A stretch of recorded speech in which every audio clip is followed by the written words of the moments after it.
traducción de hace mucho de la escuela, ellos sostienen la traducción por fantasía, sí. Donde no acuerdan con traducir fantasma de francés a fantasma en castellano o en español. Claro. Claro. Pero en francés hay una diferencia entre fantasía y fantasma, en francés. No, usan fantasma. Lo que pasa es que el fantasma, como para nosotros es el problema, porque el fantasma de ese que miedo, se llama fantón. En francés se dice, no se llama. Se dice fantón en francés. Yo ya le pego. Había una marcha. Entonces en francés existe fantasma. Hay mucha interferencia. Sofía, sí, me parece que... Sofía, apaga el micrófono, Sofía. Te escucho un volcán atrás tuyo. Hola a todos. Hola. ¿Qué tal, Roxana? Ahí está. Hola. Si hay mucha interferencia en el micrófono... Ya lo apagué. Apaguemos todos los micrófonos cuando no hablamos. Porque si no, Hola, no Ida. nada. ¿Qué tal, Claudia? Bueno, hagamos una cosa. Si Silvina va a comenzar... Hola a todos y me mando a silencio. Hagamos eso. Hola. Silvina va a comenzar el comentario. Apagamos los micrófonos. Podemos dejar la imagen si no interfiere. Sí. A veces la imagen interfiere la palabra, como ustedes saben. Pero si no interfiere, dejamos las imágenes para ver a los otros y no estar tan solos, ¿no? La pregunta cómo seguimos después depende mucho de lo que pase en cada reunión. Eso va a ir viéndose sobre la marcha, ¿no? Por dónde seguimos. ¿No es cierto, Silvina? Silvina, Perfecto. ¿hasta dónde llega Silvina en su comentario? Si necesita otra reunión más. Y si en caso de terminar el comentario, ahí decidimos después. Hay algunas ideas que estuvimos charlando hoy en la reunión del comité descentralizado. El comité, perfecto. El descentralizado. Sí. Como conviene al sujeto. Ideas de cómo seguir, pero igual está abierto para iniciativas de cada cual, ¿no? Alguien podría proponer otra cosa y vemos cuál es la que nos interesa más, ¿no? Perfecto. Sumando intereses. Yo quisiera preguntar algo que tiene que ver con lo que preguntó la chica de Puebla. Aida, ¿cómo te va? ¿Llegaste? Sí, ya estoy hace un ratito. No te había visto,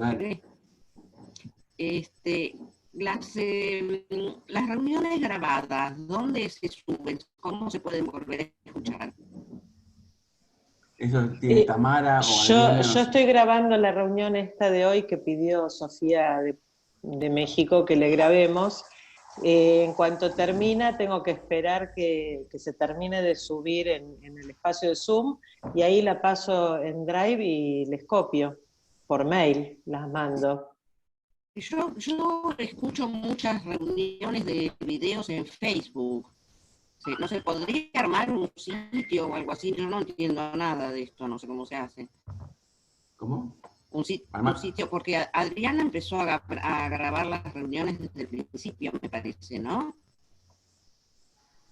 No sé. No, Aida, lo que pasa es que como fuimos cambiando de plataforma, las primeras reuniones que fueron en Jitsi no se grabaron, porque se suponía que se grababan en Dropbox, pero no se grabaron. Ahora como Tamara nos facilita el Zoom, esta grabación va a un archivo en Drive, y ella después nos comparte el link en la misma cadena, Tamara, si querés, que usamos hoy para mandar el anuncio de la reunión, estamos todos los mails. Claro, Entonces, claro. Podés usar esta, y sobre esa misma cadena de mails nos manda un link, y ahí, solo apretando en el link, accedes al audio. Y la reunión de la semana, del mes pasado, porque yo no pude, entré, pero no escuchaba nada, ni Jota, me perdí totalmente todo lo que puntuó Diego. ¿Esa reunión está grabada? La grabó Diego. Ah, ¿No, Diego? bueno, habría que... Y está en YouTube, la subió a YouTube. ¿Es así, Diego? No, la que yo grabé fue la vez anterior, porque fue en dos partes el comentario, ¿se acuerdan? Sí. La de, digamos, la de mayo, esa no está grabada, fue la última. La que está grabada es la de abril, que yo hice después. En realidad no está grabada el encuentro, lo que está grabado es un comentario de YouTube, pero no es completo, o sea, no es de lo que charlamos la última vez, quiero decir. Lo que yo compartí es el comentario de que yo hice en abril, de la primera parte de la clase, por decirlo así. Ese lo viste, Aida, seguramente. Yo eso lo leí, sí, ese lo leí toda la bibliografía y las cosas que vos, tuve que ver Melina en inglés porque no la encontré con subtítulos. Por suerte entiendo bastante inglés, pero me perdí un poco. Pero la que me perdí por completo, aunque estuve en la reunión, pero no escuchaba ni Jota, fue la de mayo. Esa me claro. Bueno, esa que yo sepa no se grabó, se perdió, sí. Bueno. Un día te la contamos, Aida. Y vamos a hacer una revisión a un momento de lo que estuvimos viendo y vamos a pasar por ahí de vuelta. A Rodrigo puede aportar algo de vuelta, vemos. Hay cosas que se gracias. Bueno. Silvina. Claudio. Dale, escuchamos. Bueno, bárbaro. Silenciemos, por favor. Silenciamos, Sí, bárbaro. Excepto Tamara, que es la que coordina. Perfecto. Bueno, yo voy a intentar presentar, digamos, el comentario tal como lo fui organizando. Si en algún momento ustedes consideran que, digamos, me paso del tiempo como para que podamos conversar entre todos, me interrumpen y listo, quedamos así. Bueno, ante todo, buenas tardes a todos. Para sincronizar, digamos, lectura, les cuento que este comentario lo preparé, el comentario de la clase del 10 de junio de 1959, del seminario 6, de la edición de Paidós, como para que puedan cotejar lecturas, digamos, porque no todos se manejan con las mismas ediciones y traducciones. Bueno, además de estar muy contenta de estar otra vez en este encuentro, que cumple un año el conversadero, así que es una alegría construida entre todos. Esta es una clase, como habrán leído, muy particular, ¿no? Digo, por un lado, es una clase que tiene muchísimo contenido, muchísimo, más o menos que uno va subrayando sobre todo las primeras hojas, en algún momento hasta uno dice, bueno, que se vaya un rato por las ramas, así, no se va por las ramas. Así que es una clase en la que me voy a quedar bastante, salvo para hacer una articulación con la subversión del sujeto. Lo que hice, porque todo me resultaba interesante, y entonces hice una selección de puntos a trabajar en función de lo que venimos charlando y pensando en el conversadero respecto del sujeto, y una selección de puntos que tienen que ver con lo que a mí me interesa respecto de la práctica analítica, del psicoanálisis que me gusta, digamos. Una de las cosas que me parecen fundamentales de esta clase es que aparece ese psicoanálisis marcado por la sexualidad, y que entonces remite como rápidamente a la clínica. Hay un párrafo de un libro de un autor que antes nunca había leído, quiero decir, pero me gustó el párrafo porque tenía que ver con esto que intentaba transmitir, de Daniel Sibony, El otro incastrable, que dice: alguien me dijo el otro día estas palabras amargas. Antes, cuando se presentaba a un analista una situación, un sueño, una nube de palabras, le bastaba con palpar un poco la cosa para extraer sexo. Bueno, sexual diríamos nosotros, ¿no?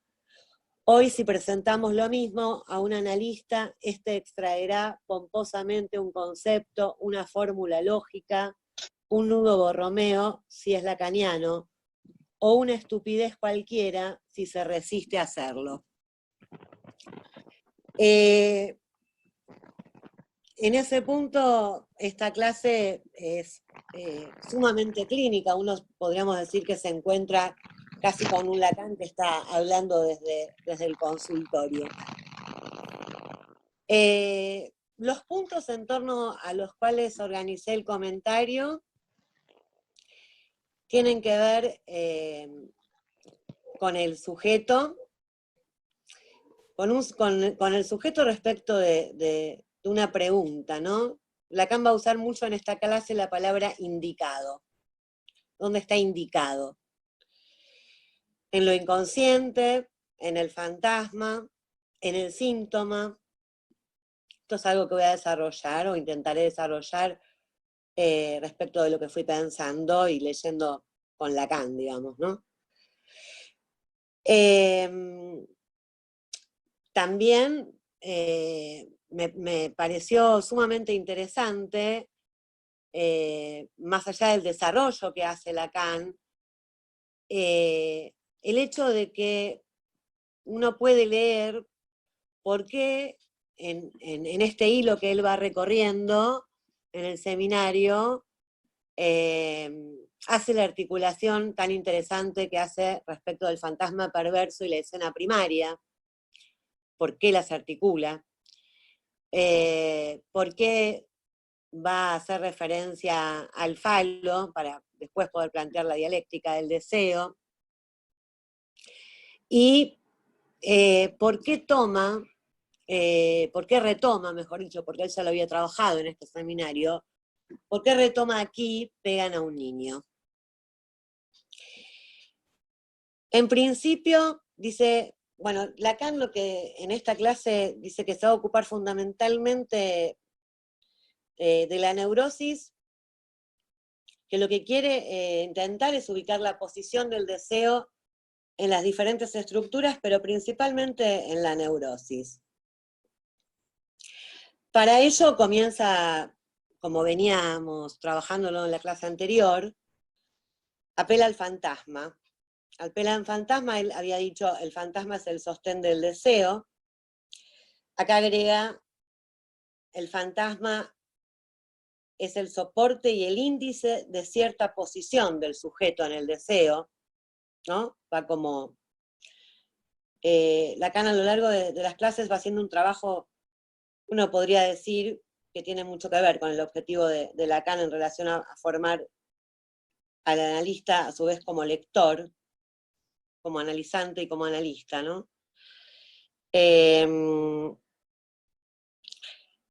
Apela al fantasma, decía, en tanto ese soporte e índice de cierta posición del sujeto en el deseo.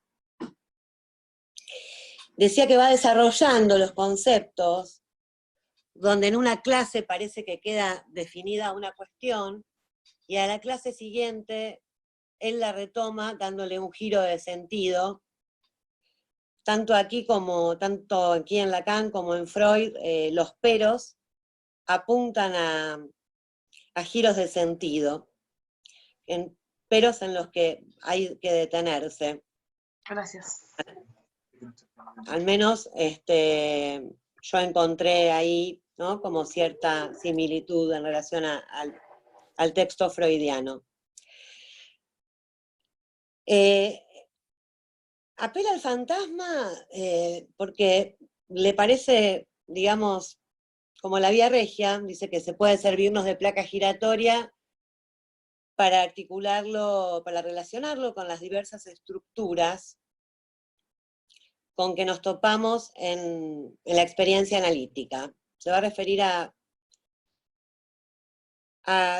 cualquier tipo de estructura, dice él, que nos topamos en nuestra práctica. Y aquí es donde hace la articulación, que a mí me encantó, entre el fantasma perverso, sobre todo del voyeur, y la escena primaria. No sé si recuerdan, pero habíamos trabajado en el encuentro anterior del conversadero, cuando trabajamos el fantasma perverso, ahí el objeto quedaba ofrecido a la vista, ¿no? El deseo del otro quedaba ofrecido a la vista como mirada. Tengamos en cuenta una mirada que se ofrece, algo que se ofrece a la vista. Tengamos en cuenta que la relación que va a intentar articular en esta clase, y que de hecho lo hace, es la relación, lo dice de una manera muy particular acá, del deseo del sujeto con el deseo del otro. Digo porque después nosotros estamos acostumbrados a que Lacan se remita al deseo como deseo del otro. Más adelante en Lugar, Origen y Fin de mi enseñanza, en el 67, Lacan va a decir, el deseo a secas, así lo escribe, es el deseo del otro, de mandarle al otro su deseo. Y que si invertimos la fórmula, dice, nos da un neurótico, ¿no? Alguien que lo que quiere es que se le demande. Acá habla todavía de, lo dice en estos términos, el deseo del sujeto en la relación con el deseo del otro. Decía que Lacan hace una articulación de este fantasma del voyeur, sobre todo, en relación a la escena primaria, que la ubica como punto de partida de la neurosis. O sea que tiene un lugar central, donde lo que dice es que allí queda entrevisto para el sujeto algo del deseo del otro que le es revelado como tal. Y que esto entrevisto se le presenta como enigma. Ahí hay una inversión respecto del fantasma perverso, porque decíamos en el encuentro anterior que el perverso cree allí, ¿no? Donde se le presenta el deseo del otro, cree ver allí un objeto, algo que se le ofrece a la vista. En cambio, al neurótico, esto se le presenta como enigma, como algo que, por presentársele como enigma, dice Lacan, va a ser traumático. En ese punto, él dice, bueno, dice, lo que constituye en relación a esta escena su valor de índice en la neurosis es ese tiempo suspendido. Va a hablar de un tiempo de detención.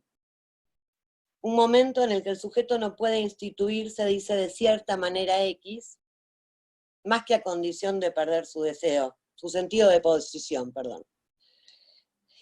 Ahí me parece muy interesante porque Lacan lo que ubica es que más tarde, ¿no? Luego de pasado este tiempo de detención, y aquí es donde había hablado de lo traumático, dice, intentará reintegrar esta escena en una cadena inconsciente, y Lacan dice que aunque no sea la cadena correcta, va a ser una cadena generadora de toda una modulación inconsciente. Y que en esa cadena generadora él ubica el núcleo de la neurosis. Es una clase en la que uno podría decir que toda la clase se está trabajando el complejo de Edipo, en esta clase y en parte de la clase que sigue.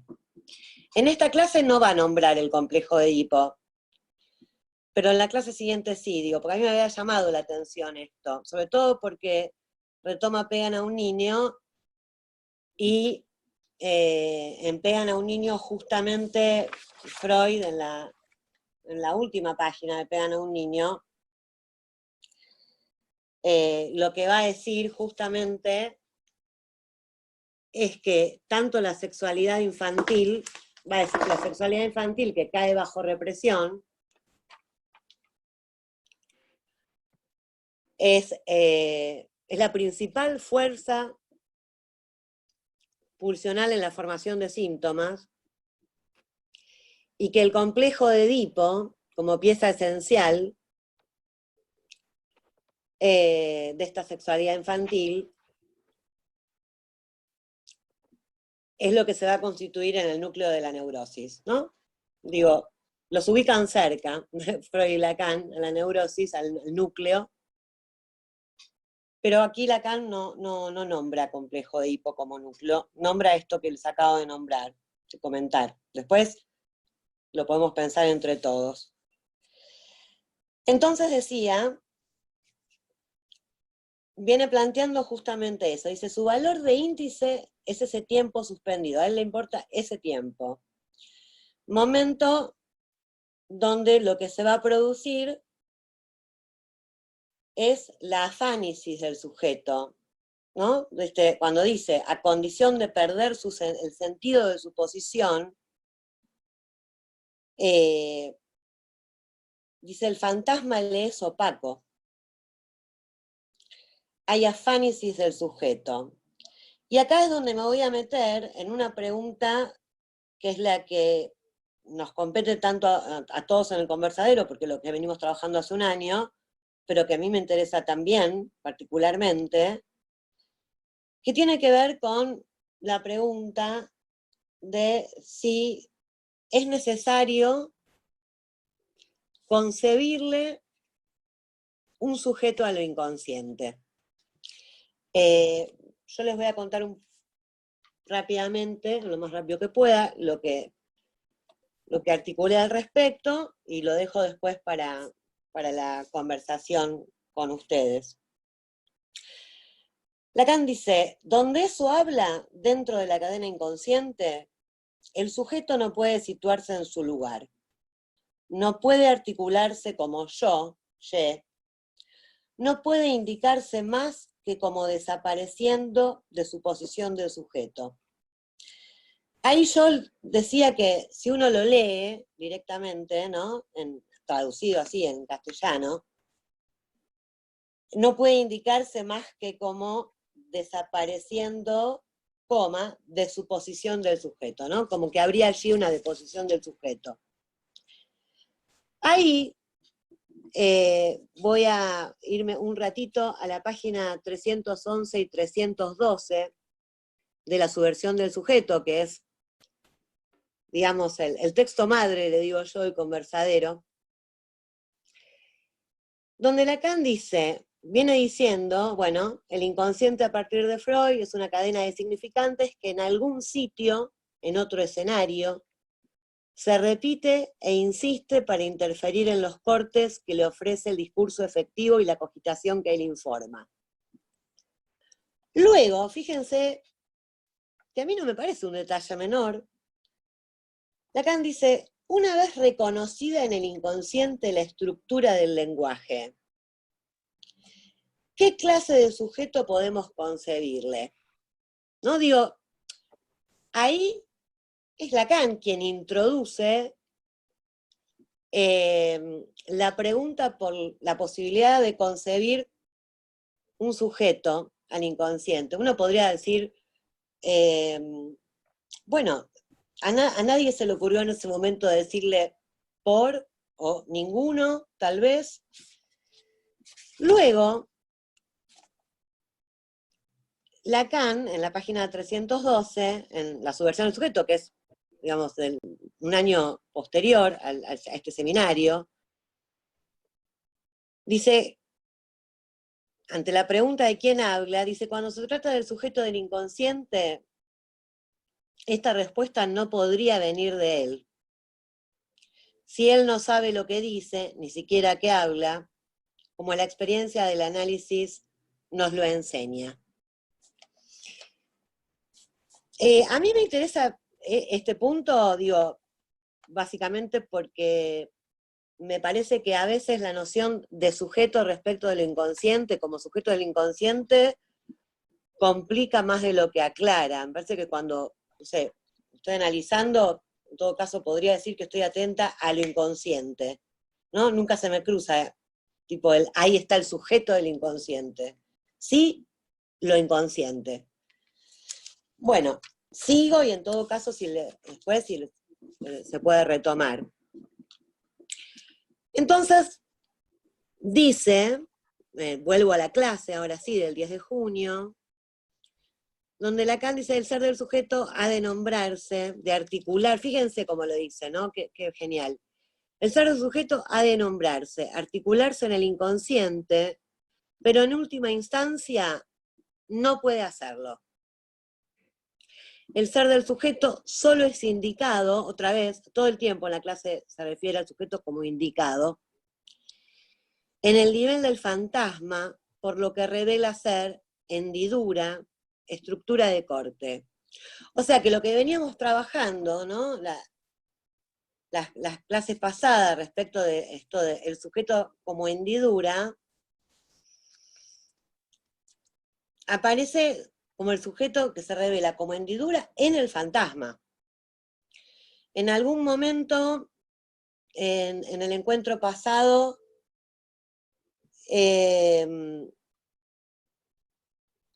había surgido, habíamos nombrado, había quedado nombrado esto de la hendidura, y pareciera que el sujeto indicado como tal, según lo que refiere Lacan, está indicado en el fantasma, digo, no en lo inconsciente, no donde eso habla, en otro lugar.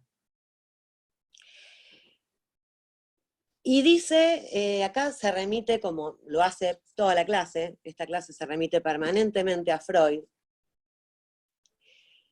que en Freud, me parece fantástica esta cita, puede hallarse la huella de desaparición del sujeto cuando habla del ombligo del sueño, ¿no? Como aquello asentado sobre lo no reconocido o lo no conocido según la traducción. Rastreando esto de cómo lo decía Freud respecto del ombligo del sueño, en la interpretación de los sueños hay dos citas de Freud que hacen referencia al ombligo del sueño.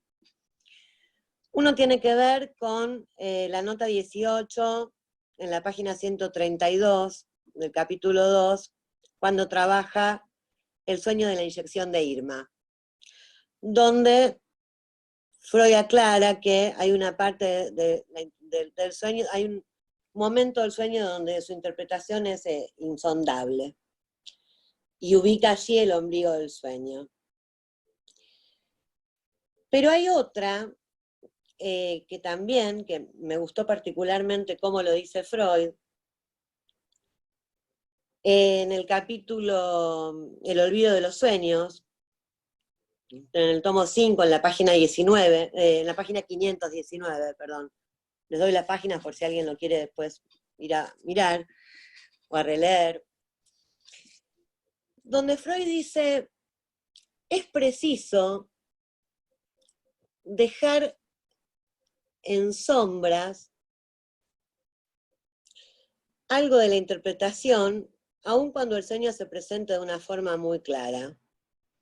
Porque hay un punto donde, bueno, allí donde las asociaciones se van a detener, él va a ubicar ahí el ombligo del sueño en relación a este punto donde, bien leído, ¿no? Ahí Lacan dice, donde se asienta en esto no conocido.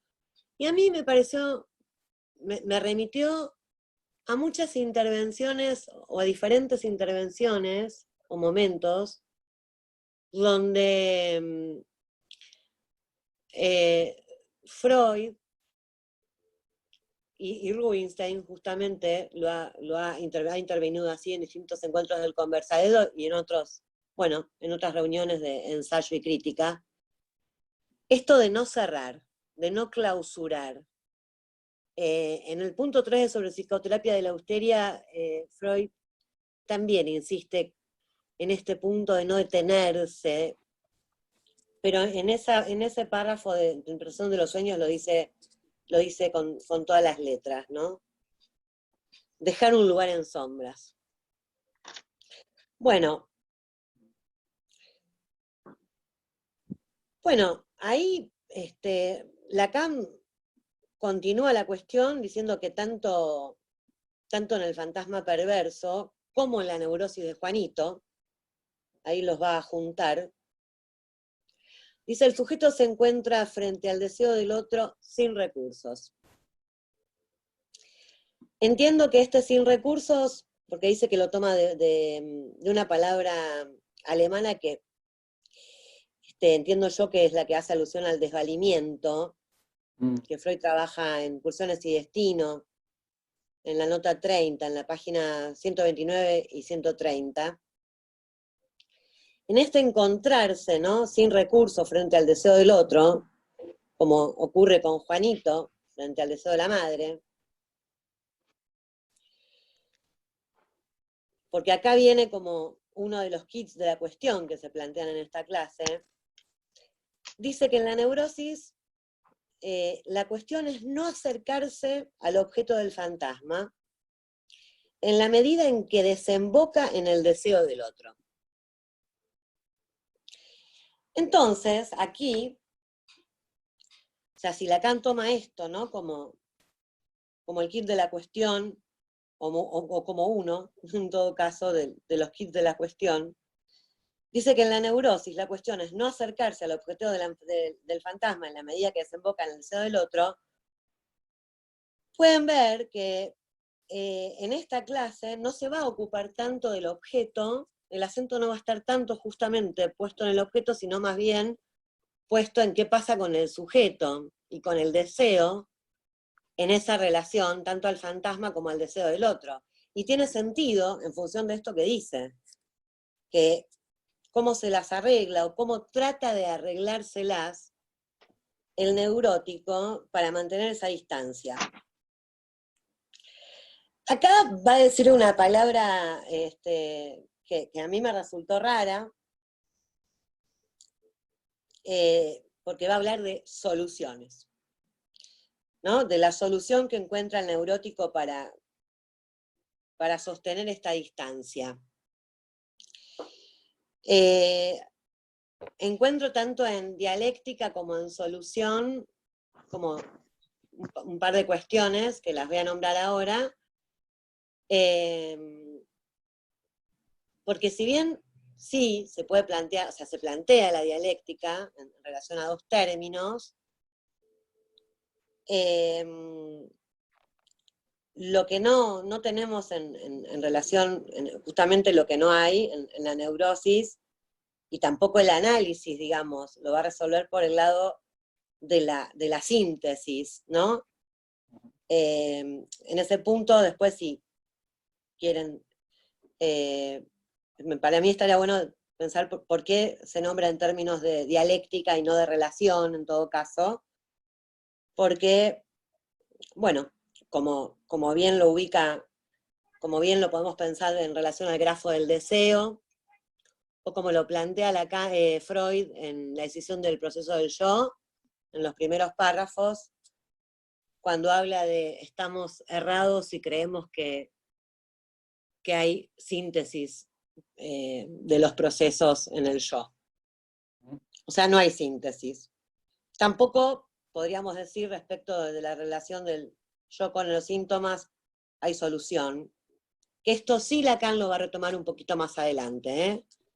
Primero lo va a presentar como las soluciones del neurótico para no acercarse al objeto del fantasma, pero luego va a decir, y apoyándose también, digo, en Freud, que no todo está resuelto para el neurótico, y no me quiero adelantar por ahora para llegar ahí más o menos siguiendo el orden del comentario para no perderme demasiado, sobre todo por el tiempo.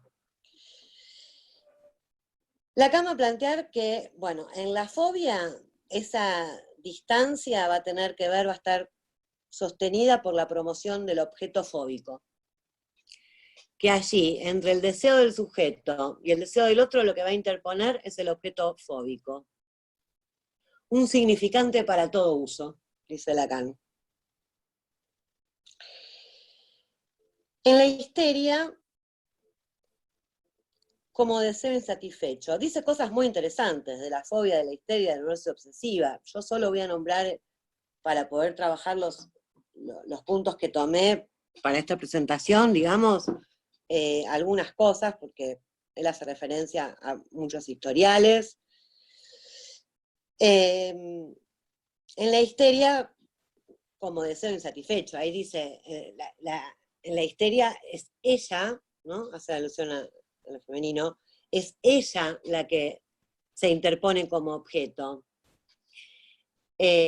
Su función tiene que ver con, dice, impide, no se impide el deseo, ¿no? Ahí hay una función ahí de impedimento que ubica del lado de la histeria. Por allí pasa su voz, se dice, impidiendo el deseo y proyectando, ¿no? La sombra de otra mujer que va a entrar también en la escena, ya así como más cercana al deseo. Pero, esto me parece sumamente interesante, ubica en relación a la histérica como siendo parte del juego. En cambio, en la neurosis obsesiva, bueno, va a decir que ahí el deseo como tal se sostiene en tanto imposible.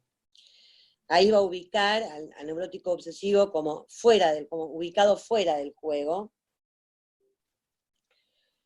y todo este gran costo de trabajo que tiene, bueno, ya sabemos que la neurosis obsesiva implica una enorme cantidad de trabajo y de fantasmagoría, dice Lacan, y síntomas que,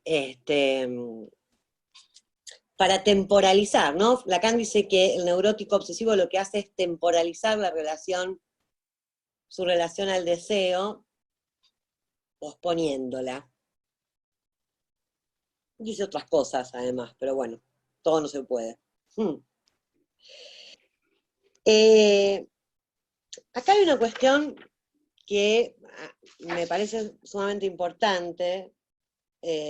Yo digo, bueno, esta es mi forma, mi estilo es así medio pasional y lúdico con el psicoanálisis, entonces cada vez que digo esto me parece importante, me parece interesante, tiene que ver con que son esos momentos donde uno, como alguna vez se dijo, ¿no? Levanta la cabeza del texto y dice, wow. Lacan pregunta en un momento, por eso yo antes decía, bueno, ¿dónde está indicado el sujeto, ¿no? En lo inconsciente, en el fantasma, en el síntoma. Cuando viene hablando de la neurosis de Juanito, en un momento se pregunta, bueno, pero en calidad de relación de deseo, ¿dónde va a encontrar el sujeto que en el fantasma se ubica como sujeto tachado, opuesto en oposición al objeto? ¿Dónde va a encontrar algo que lo alivie? Así textual dice Lacan. ¿Dónde va a encontrar algo a qué aferrarse? Y dice, es allí donde se producirá el síntoma, ¿no? Allí le corresponde el lugar al síntoma.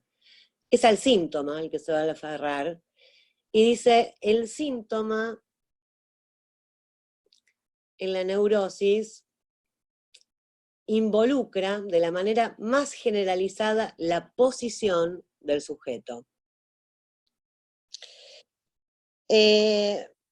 Bueno, nosotros siempre decimos que el síntoma es lo que, como dice Rubinstein en modos de abstinencia, ¿no? Eso que rescata en algún punto, que rescata al sujeto de lo que indica que algo no anda bien en relación a este andar al ritmo del otro. ¿no? Justamente el síntoma viene en auxilio del deseo, podríamos decir. En sus dos caras, uno podría tomar tanto la cara de goce, de la cara de la satisfacción pulsional, del beneficio primario del síntoma, que es la que tiene que ver más con el padecer, con esa satisfacción de la que el yo nunca se entera, pero también está la cara a descifrar, la cara que se nos torna significante a la hora de que la ponemos a trabajar en los análisis, ¿no? Esto de poner a trabajar el síntoma. Entonces, como yo digo que el síntoma es aliado, tanto del deseo como del analista en el curso del análisis. Ahí voy a hacer una especie de rulo, voy a rodear para no irme acá de la neurosis, donde está este párrafo que yo digo que está dedicado a Claudio. Dice, el neurótico, había dicho Lacan, ¿no? Que en esto que él quiere articular, que es la relación del sujeto del deseo del sujeto con el deseo del otro, en la neurosis la cuestión es no acercarse, dijimos, al objeto del fantasma en la medida que desemboca en el deseo del otro. Entonces dice, pero el neurótico se desea deseante. Y entonces Lacan se pregunta, bueno, pero ¿qué desea? Y Lacan dice, desea mantener la precariedad que le permita constituirse como deseante. Dice, para eso necesita y se sirve de toda su fantasmagoría, todos los síntomas de lo que cae presa la neurosis. Y dice, los síntomas son el lugar exacto donde él encuentra su goce. Digo, porque aparecen dos referencias nada más al síntoma en la clase, pero me parecen muy importantes para también pensar la cuestión del sujeto, o dónde queda indicado, o dónde queda el deseo, ¿no? Y aquí es donde dice que no se trata ya entonces del ser puro. Mirá, Claudio, si no te gusta a vos esto, sino del ser para, y en ese ser para reside todo su para ser. Que ahí uno puede leer padecer, parecer. Un comentario, o sea, en relación a esto, así termina, en realidad yo no terminé el comentario, hice ese rulo que les dije. Con este párrafo él termina la clase, en ese para ser, no, en este ser para reside todo su para ser. En la clase siguiente, voy a hacer solo esto de la clase siguiente, pero él retoma este párrafo, este último, diciendo que había dejado este párrafo enunciado de un modo enigmático. Que en ese ser para y para ser lo que se pone en juego es para seguir siendo, dice Lacan, a escondidas, e inconscientemente seguir siendo el falo. El falo, ¿no? Ahí donde se ubica, donde el falo lo tiene otro, para poder él seguir siendo a escondidas e inconscientemente el falo. Ahí con esto enlaza Lacan este último párrafo de la clase. Ahora, yo les decía antes, bueno, que así como toma la escena primaria y la articula con el fantasma en el Boyer para ubicar allí el núcleo de la neurosis, a partir del cual comienza esta cadena significante, generadora y moduladora del neurótico, bueno, el título que le pone Miller a esta clase es La dialéctica del deseo en el neurótico. Y no está mal puesto, la verdad que no está mal puesto. A mi criterio. Tiene que estar mi criterio, porque soy la que estaba leyendo. Entonces, para esto, para seguir trabajando la cuestión de la dialéctica, Lacan ahí va a tomar el falo. El falo como lugar tercero, ¿no? Entre el deseo del sujeto y el deseo del otro. Hace una aclaración que si bien uno podía decir lo sabemos, pero bueno, a mí me encantó releerla. Dice, va a tomar el falo en calidad de significante. Y dice, cuando se trata del falo como órgano, es instrumento de goce y no está integrado en el mecanismo del deseo. Y fíjense, ¿no? Esto que venía diciendo, de cómo va, al modo de cómo transcurre un análisis, donde algo que en una sesión parece significar una cosa o podría significar una cosa, se resignifica con las asociaciones subsiguientes. Lacan en esta clase dice que ubica el deseo como una demanda, lo va a nombrar como una demanda diferente de todo el resto de las demandas por estar sometida a una ley. Silvina. Sí, voy redondeando. Interrumpo, sí, dale. Dale, sí, cómo no. Eso. Bueno, luego, bárbaro. Luego va a retomar esto, una semana después, no es que lo retoma dentro de 3 años. A la clase siguiente, que es la clase del 17, va a decir que no, que el deseo no es una demanda, que lo que hay es una sustitución del sujeto tachado por una sustitución imaginaria, donde al lugar del sujeto tallado va a advenir el yo, y es el yo quien introduce la demanda en la cuestión del deseo. Bueno, algo me parece fantástico. Voy a terminar con esto, y después ustedes me dicen, si quieren, la parte de pegan a un niño, que no la voy a llegar a alcanzar a trabajar hoy, la puedo trabajar la clase siguiente, o si no es necesario, la podemos dejar acá, no hay problema. Que tiene que ver con que, bueno, va a ser aquí, en esa ley de intercambio definida por las relaciones fundamentales que regulan las interacciones del deseo, interreacciones, dice Lacan, del deseo en la cultura, y se va a hacer aquí donde se va a inscribir, donde se inscribe la dialéctica del deseo, esa que se plantea entre el ser y el tener, entre el o bien no serlo o bien no tenerlo. Dice, de ese juego se trata, y en ese juego el neurótico siente la proximidad de su deseo como una amenaza de pérdida. Y termino con esto. ¿Se acuerdan que veníamos hablando del uno? ¿Se acuerdan? Bueno, acaba de decir, ya no corre más, porque no es ni el uno, va a decir que tampoco es el ninguno, con que designó al sujeto tachado en la estructura fundamental del deseo, sino que este ninguno ahora se va a transformar en un uno de más o en algo de menos. Para el hombre en la amenaza de castración, para la mujer en el falo sentido como ausencia. ¿No? Ahí es donde dice, no todo está resuelto para el neurótico, ya que el sujeto queda siempre en una posición inadecuada. Bueno, me parece que hasta acá, con el tiempo estamos bien, ¿no? Perfecto. Bueno, le cedo la palabra, entonces.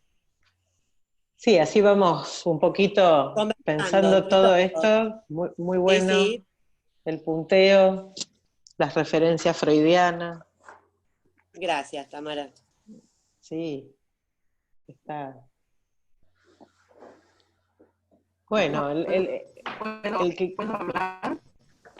Sí, tenés como, me parece, mala señal, Aida, pero sí. No sé si estás con una compu. Estoy con una compu, sí, pero yo escucho bien, ¿eh? ¿Ustedes no me escuchan? Más o menos. Yo te escucho, Aida. Ajá. Bueno, yo quisiera plantear algunas cosas. una que me interesa, no sé si es del interés de todos, No, más pero vi que está Hilda Levine en la reunión, que trabaja con niños como yo. A mí me llamó la atención esto de ubicar el fantasma como placa giratoria, cosa que después se va a usar para la fobia, ¿no? Para la fobia, sí. Sí, mucho más adelante. Con lo cual, lo que me retrotrajo a una, creo no muy explícita, pero hay cierta discusión entre los analistas que trabajamos con niños respecto de si se puede hablar de constitución de fantasma en la infancia. Yo siempre, en general, muchos piensan que no se puede hablar de la constitución del fantasma hasta después de la pubertad. Sin embargo, con esta clase me volví a reafirmar en mi idea de que al menos en la latencia, o sea, después de atravesado el complejo de Edipo, sí tenemos derecho los analistas de niños a pensar que el fantasma está por lo menos constituido, aunque sin desconocer lo que implica la segunda vuelta que supone la pubertad. Esa era una de las cuestiones que, si hay otros analistas que trabajan con niños en la reunión, me gustaría escuchar qué piensan al respecto. Y con respecto a las puntuaciones que hizo Silvina, que agradezco mucho, Silvina, muy interesante. Gracias. Hay una cuestión que no entiendo muy bien por qué vos lo planteas casi como en términos de oposición, o lo inconsciente o el fantasma. Cuando, por lo menos yo siempre pensé que el fantasma era una formación en el inconsciente. Claro, pero no lo inconsciente. ¿Cómo? Pero no lo inconsciente, digamos, ¿no? Donde eso, digo, me parece que, o sea, cuando Lacan dice que en la neurosis la relación del deseo del sujeto con el deseo del otro es dramática, y en ese drama se constituye una estructura esencial. Esa estructura esencial es el fantasma.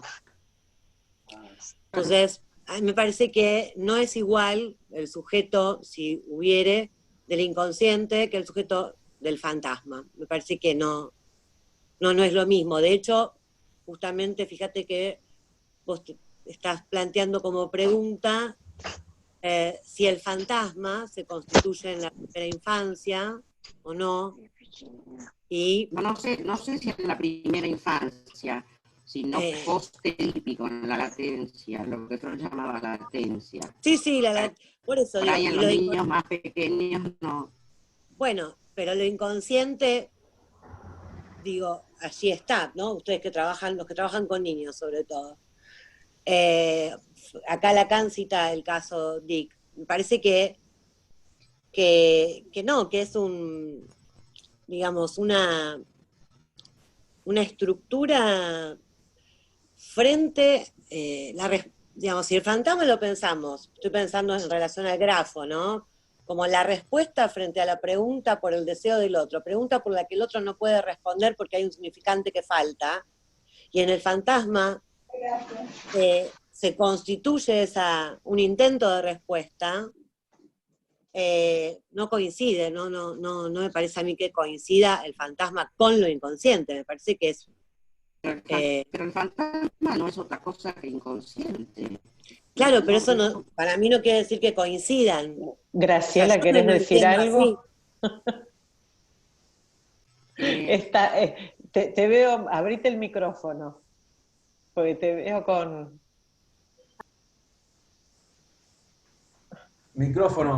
El micrófono. A ver. Dale el micrófono porque está hablando en silencio. Expresiva, que me disculpen, me olvido que me están viendo. ¿Ahora me escuchan? Ahora Sí, sí. Me paré, a ver, ¿qué opino yo? Yo les digo lo que yo opino. Opino que fantasma e inconsciente no son lo mismo. Porque no, el fantasma tiene que... Digo, en el inconsciente no está el objeto A, que es una parte del fantasma. El inconsciente es la deriva significante. Cuando se trata, para mí, no digo, lo estoy diciendo taxativamente, pero es una opinión. Sí, yo coincido con Graciela. Entonces, esa formación que es el sujeto respecto a un objeto de diferentes maneras, con el Los Ángeles, qué sé yo, eso es el soporte del deseo, pero no alcanza. Es algo que también le dije a Daniel en una cosa privada, a Daniel Rubinstein. No alcanza la deriva significante o la cadena significante para decir que eso es el fantasma. Me parece que son dos cosas distintas. Ahora, respecto de lo que decía Silvina, no puedo diferenciar sujetos. Me parece que el sujeto tachado es el sujeto tachado en diferentes posiciones, o en el fantasma, o en el síntoma. Pero no, me parece que la doctrina, tanto de Freud como de Lacan, no dan para hablar de diversidad de sujetos. No, por ahí no se entendió. Yo lo que planteo es que no habría falta suponerle un sujeto a lo inconsciente. Nosotros veníamos hablando, ¿no? De sujeto dividido, sujeto del inconsciente. No hace falta. Sí, hace falta. De la única forma. ¿No hace falta o hace falta? De hacer falta es suponerle un sujeto al inconsciente. Pero uno no puede decir, como dice Lacan. Pero no hay otra forma de hacer falta que no sea esa suposición. Yo pregunto, ¿no? Digo, uno no puede decir... Por favor, silencien los micrófonos, por favor, los que no hablan. Pero es tu ancho de banda, Aida, por eso hablas y se escucha entrecortado. No es un problema de los micrófonos, es un problema de tu ancho de banda que no alcanza para escucharte lo suficientemente bien. No es así, ya llamé a Fivertel, ya pregunté, ya me dijeron que tengo un ancho de banda con exceso, no es ese el problema, ¿Y entonces cuál es? Ya estuve haciendo todas las averiguaciones. Pero algún problema hay, Aida, de tu lado, porque se escucha entrecortado cuando las... No sé si será ancho de banda, o la computadora, o el teléfono. Claudia, sí, ahí vi. Algo. Okay. Bueno, ¿Vos escuchás bien, vos, Aida? Aida, ¿vos escuchás bien? Sí, yo escucho entrecortado. No, Aida no escucha nada, me parece. Bueno, Claudia quiere participar. Cuando silencian los micrófonos, escucho perfecto, decía. Yo quiero decir algo, si me dejan. Claudia y después Claudio. Muy breve, ¿no? Me parece que el tema del sujeto del inconsciente es una adquisición de la estructura.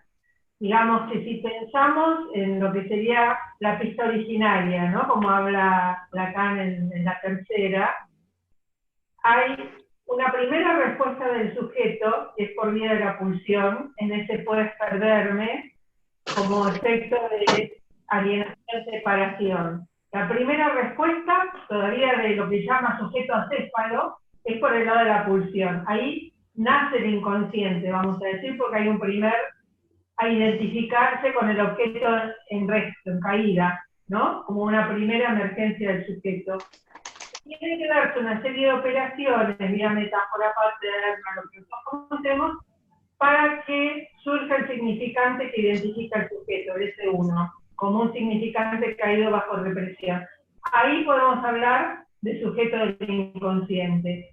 Pero esta me parece que son cuestiones que no las podemos ver desde un punto de vista positivista, ¿no es cierto? Sino que nos tenemos que instrumentar con otras epistemologías para poder pensarlo, como cuestiones que no se eternizan ni se concretan, son instantes, como la ranura, como como que la ranura se abre y se cierra, y entonces ahí hace su aparición a través de un acto fallido, de un síntoma, y logra, digamos, la conformación del síntoma. Si no lo hará de otra manera, porque siempre retorna de algún modo, ¿no es cierto? Confusión, etcétera. Pero me parece que son categorías así difíciles, pero necesarias. Necesarias sobre todo para nuestra clínica, para poder leer la posición del sujeto y por dónde va a ser nuestra posibilidad de abordaje. Claudio. Sí, yo me quería referir un poco a una cuestión que tiene que ver con lo que dijo Silvia respecto al inconsciente, el sujeto, esta cuestión que plantea Lacan en su versión, ¿no? Subversión, y es subversión también. Respecto a qué sujeto le podemos suponer al inconsciente, ¿no? Es un supuesto el sujeto, sin ninguna duda, es un supuesto, un subjecto, algo puesto por debajo. Pero aparte creo que el contexto en el cual Lacan plantea esto en su versión, que es una charla, una conferencia dirigida a filósofos, es una disputa que Lacan también plantea en el campo de la filosofía, al plantear el tema del sujeto, del inconsciente, digamos, en una conferencia dirigida a filósofos. No por nada, digamos, Lacan va a ir avanzando hacia lo que se llama la antifilosofía. O sea, toda la disputa que tiene con todos los filósofos, creo que lleva a esta cuestión del sujeto, que es una renovación del concepto del sujeto. Y a la vez, la otra cuestión es que se nos hace muy difícil a veces, cuando hablamos del sujeto, no imaginarizarlo como individuo al sujeto, en tanto y en cuanto si uno busca el diccionario francés, sujet, que es tema, asunto, asignatura, súbdito, y como adjetivo es estar expuesto, creo que, digamos, el sujeto, por lo menos yo lo pienso de esta manera, ¿no? Es un efecto del significante. Es esto que desaparece entre un significante y otro significante. Entonces, lo que me planteaba es que la cuestión de a quién se dirige en el momento de subversión filósofos es introducir esta cuestión, digamos, del psicoanálisis, disputando el tema del sujeto. Tema que después va a seguir en el seminario de la angustia, digamos, la gran sombra que tiene Lacan, por lo menos en el seminario de la angustia, es Sartre, ¿no? O sea, toda la disputa con Sartre es una disputa muy interesante que sin nombrarlo está presente, digamos, desde el comienzo del seminario de la angustia. Bueno, es este comentario de Alejandro también quiere intervenir.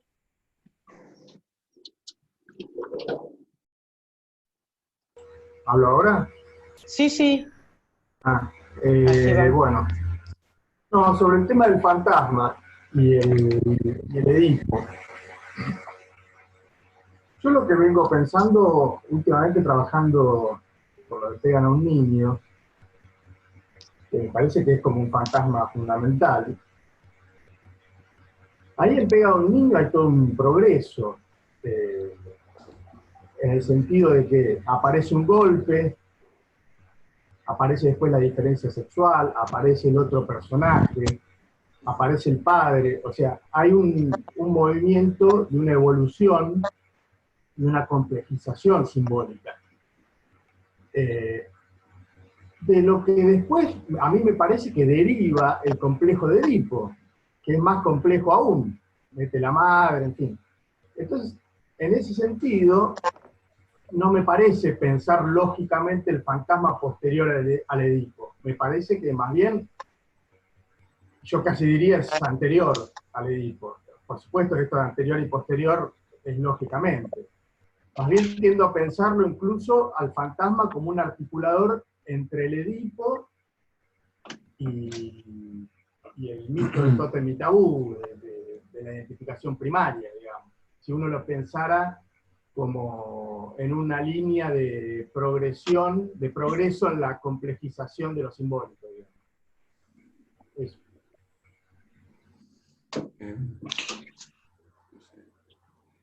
¿Puedo decir algo sobre Dale. esto? yo no me dedico a atender niños, pero digo, cercano al texto. Me gustaría que la conversación tenga el texto como amarra, ¿no?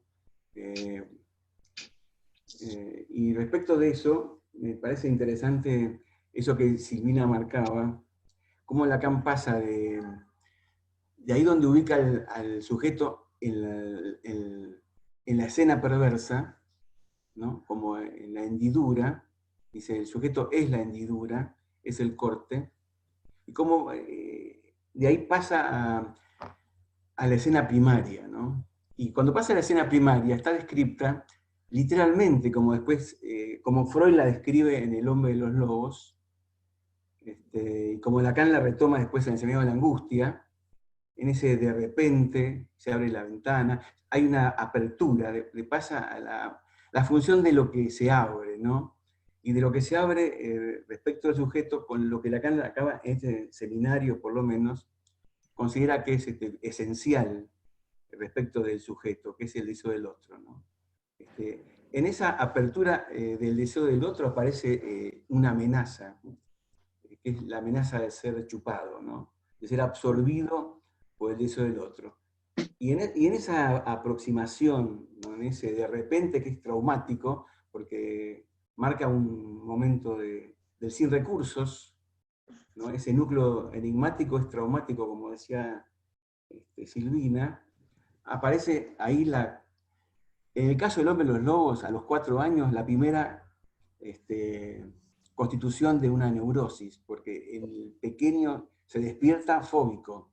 Y la idea de placa giratoria, como decía Aida, Lacan lo toma acá sorprendentemente para el fantasma, y después va a usarlo para la fobia, girando de estructuras, como plantean en Freud en el hombre de los lobos, de la perversión a la neurosis, girando, ¿no? Aparece el síntoma neurótico. ¿Cómo podríamos pensar esa constitución del síntoma a partir del despertar del sueño, donde hay síntomas y hay un fantasma complejo como es el de la escena primaria, y preguntarse, ¿hay fantasmas ahí donde está analizado, ¿no? Digo, en el texto no habría ninguna duda que el texto diría que sí, este texto por lo menos. Así como Lacan lo va no sé, desplegando, ¿no? A mí me parece una cuestión que me parecía interesante es como plantea la relación entre hendidura y pérdida. Esa aproximación a un agujero que Lacan dice que ubicando ahí el ombligo del sueño, y no sé, la relación está establecida en el texto, me parece, habría que ubicarlo bien si el texto no responde a la pregunta sobre la relación entre inconsciente y fantasma. Si en esto que estamos leyendo no hay como articulaciones, ¿no? Porque Freud habla de una cosa y el ombligo del sueño, algo tiene que ver con el núcleo de la represión primaria, del inconsciente, ¿no? Exacto. En fin. Y bueno, después hay otras cuestiones que tienen que ver con el saber, me parece, respecto del inconsciente, que en el seminario Lacan toma como muy claves, respecto de él no sabía, el otro no sabe, el sujeto se constituye respecto de la ignorancia del otro, respecto de ese saber, ¿no? Que lo chupa o no lo chupa, porque la idea de que no lo sabe también tiene que ver con cierta distancia posible entre el sujeto y el otro, ¿no? Esto que Silvina marcaba como el neurótico, la solución neurótica es esconderse, pero en ese esconderse también esconderse de sí mismo, me parece, y él tampoco lo sabe, y eso para Lacan dice su posición inconsciente, ¿no? No sé, eso pensé. Después me llama la atención que el neurótico no sabe de su posición, pero el analista podía indicarlo. Sí, lo ¿no? dice, respecto al fantasma. Hay como si lo que el neurótico no sabe, el analista podría encontrar índices de la posición en el fantasma. Eso me parece interesante respecto de la práctica, ¿no? Lo que es opaco para el neurótico y, no sé, está indicado en el decir, ¿no? Eso. Cuando se pueda, Sí, sí, dale. Bueno, sí, continuando un poco con esto que planteaban Claudio y Alejandro, en esta misma lógica que utilicé para pensar el por qué pasa, ¿no? Por qué está tomando, por qué retoma, por ejemplo, pegan a un niño. Me pareció también muy interesante cuando Lacan dice, se pregunta dos cosas, esto me había olvidado y me pareció también lindo.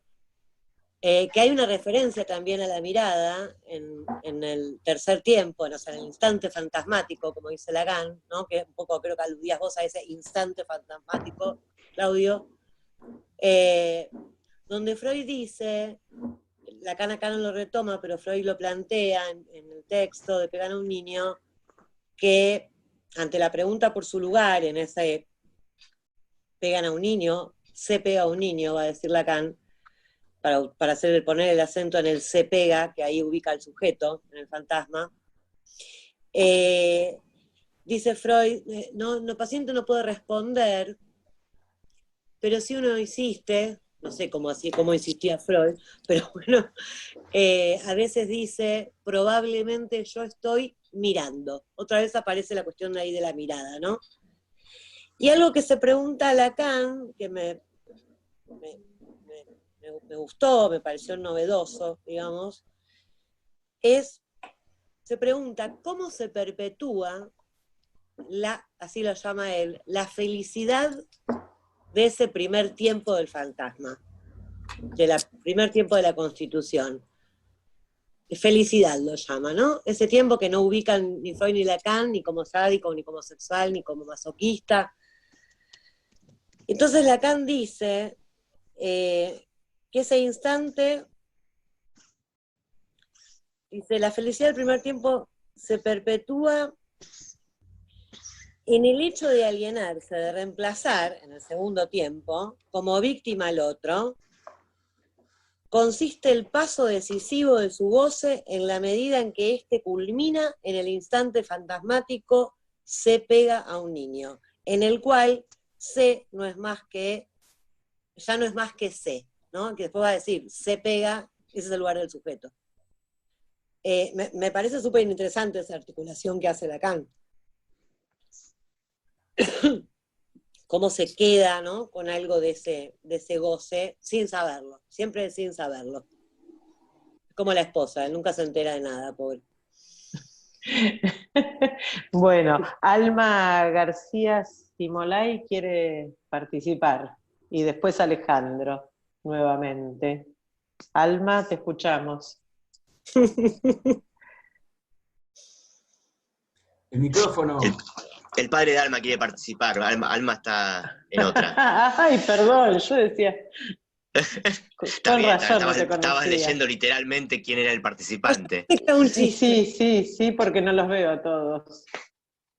No era un chiste. Era un comentario por esto que decía Claudio, que Silvina también insistió mucho en eso, en la cuestión de estar indicado el sujeto, porque en general se lo ubica a Freud dentro del paradigma indiciario, después de aquella tesis de Gisburg, ¿no? De poner a Freud, a Morelli, a Giovanni Morelli, a Sherlock Holmes dentro del paradigma indiciario, y algunos lacanianos ponen a Lacan afuera de ese paradigma. Pero me parece que en este texto, o en la clave de este texto, está indicado algo de eso, ¿no? De cómo el analista, respecto de eso que el propio neurótico no sabe, el analista puede indicar algo ahí en el sentido de los indicios, ¿no? Porque pensaba, como tiene que ver con la escondida, ¿no? Y con el paradigma indiciario, bueno, como si el analista pudiera ubicar ahí algo de la carta robada, ¿no? De la carta que ha quedado en sufrimiento, en espera, ¿no? Y que el propio neurótico no sabe dónde está esa carta, ¿no? Que ha sido escondida, porque tiene que ver con la cuestión del escondido que dice Lacan ahí a propósito de la solución neurótica, ¿no? Si algo ha sido escondido, el propio neurótico no sabe dónde eso está escondido, y el analista ahí podría indicar algo, al modo de Dupin, indicar dónde está esa carta en sufrimiento, ¿no? Porque bueno, porque Dupin no procede, no procede por la lógica ni empirista, ni por la observación, ¿no? No procede por lo imaginario, procede de otra manera. Sí. ¿Puedo decir algo que se me ocurrió? A ver. Digo, por esta cosa compleja de fantasma inconsciente como cuestión, el sujeto. El párrafo que había leído Silvina misma, que quizás algo, no digo que esté la respuesta ni la solución, pero algo está indicado respecto de este problema. Porque hay una pregunta por el ser del sujeto en el texto, ¿no? Y esto va a seguir respecto del falo, ¿no? Incluso con un retoma de Hamlet, con el ser o no ser de Hamlet. Esa posición inicial como sin salida aparente en Hamlet del ser o no ser. Creo que el falo va a ser algo así como, entre comillas, una salida, ¿no? En el párrafo dice así: el punto imaginario donde el ser del sujeto reside, por así decirlo, en su densidad máxima, esto no es más que una imagen que les doy para que su mente se enganche, es una metáfora, dice. El ser del sujeto ha de articularse, nombrarse en el inconsciente. Pero en última instancia no puede hacerlo. Solo es indicado a nivel del fantasma, por lo que revela ser hendidura, estructura de corte. Es decir, que pareciera que uno podría decir que la pregunta por el qué soy, por el ser del sujeto, por el estaría como respondida en principio en el inconsciente, pero eso fracasa. Y el fantasma sería algo así como una respuesta imaginario significante que intentara indicar eso que el inconsciente no puede nombrar como ser del sujeto. Eso, el fantasma en la hendidura, ¿no? Fantasmática, en el corte del fantasma, que es lo que Lacan trabajó en el Boyer y en el exhibicionista, y que va a retomar de otra manera, entiendo, en el campo de la neurosis también. Creo que el fantasma es como la respuesta que indica como hendidura o corte lo que el inconsciente no puede nombrar como ser del sujeto, porque no hay ser del sujeto. Me parece que lo más próximo al ser del sujeto sería el ombligo del sueño, digamos, ese punto de no reconocido, ¿no? Eso pensé. ¿Puedo hacer un comentario? Son inseparables ahí, fantasma e inconsciente, me parece. Nada, se me ocurrió eso escuchando. Claudia. Justamente esto que vos decías, Claudia, me parece que, a ver, por una parte, él está desarrollando algo que es el Edipo, de algún modo, que es qué pasa con el deseo del otro, en distintos ejemplos, Juanito, Hamlet, con el deseo de la madre, por ejemplo, ¿no? Y donde el fantasma vela y denuncia al mismo tiempo esto, ¿no? Y justamente llevado a las últimas instancias, sí, el ello o el a como sostén último del deseo del sujeto están marcando ahí algo que nadie puede abarcar, lo desconocido, lo que el otro no puede abarcar de ningún modo, ¿no? Que sería el recurso máximo del sujeto en su corte. O sea, el recurso máximo es justamente el eso que ni él puede saber de qué se trata, mucho menos el otro. Pero me pareció muy interesante en todo el recorrido poder ver cómo la neurosis arma toda su estrategia para no ser devorada por el deseo del otro, a través de los síntomas de los cuales tampoco puede dar cuenta. Él no sabe, pero el inconsciente empuja. Y el inconsciente, en el caso de la neurosis, elabora un deseo insatisfecho, elabora un deseo imposible, es un escondite, para preservar el deseo del sujeto. que en última instancia tiene su núcleo en el ombligo del inconsciente. Y ahí no llega nadie. Y ahí, digamos, estaría también como borde el significante uno que representa al sujeto, que está reprimido, y por eso tampoco el otro puede llegar. Y con eso el sujeto arma sus síntomas, ¿no? Es como toda una dialéctica. Sí, exacto. Sí, se entrecruzan, ¿no? Es casi imposible separar, aislar los conceptos. El síntoma se pone en juego, ¿no? Digo, cuando habla se pone en juego todo sincrónicamente. Es difícil hacer este desglosamiento entre fantasma, inconsciente, síntomas, digo. Hay otro, pensando en esto que decían, hay otro momento donde Lacan dice, ¿no? Otro momento de desaparición en relación al ser del sujeto, cuando dice el sujeto se presenta en calidad de falo, pero en el trayecto se encuentra con el deseo, uno piensa que ahí está haciendo referencia a la metáfora paterna, y en ese punto, esto, ¿no? Donde dice quedar marcado para el otro como falo, implica la amenaza de no tenerlo, él se pierde ahí, como pierde el ser, digamos, ya no puede captarse como sujeto, como tal, ¿no? Pensándolo en función de la metáfora paterna. Como si el tiempo del ser, pregunto yo a ustedes, a ver, coincidiera con el primer tiempo del Edipo en Lacan. No sé, digo. A mí, perdón, ¿puedo hablar? Sí, sí. A mí me interroga mucho, para mí no va de suyo, ¿no? Cuando Lacan en esta clase desemboca en ese pasaje de la dialéctica del ser al tenerlo, respecto del falo. En general, me resulta muy complicado, salvo cuando lo veo en toda el desarrollo de la obra de Lacan, pero igual me resulta complicado. Por eso les pregunto, todos los lugares y todas las diferencias que Lacan va marcando respecto del falo. Porque si a esta altura el falo es un significante, ¿cómo aparece luego como un objeto? Y cómo el sujeto se puede convertir en ese objeto falo, que al principio de la clase es un significante, para pasar a ser absorbido por el otro en el ser. ¿No? Porque toda la dialéctica de Juanito es ser o tenerlo.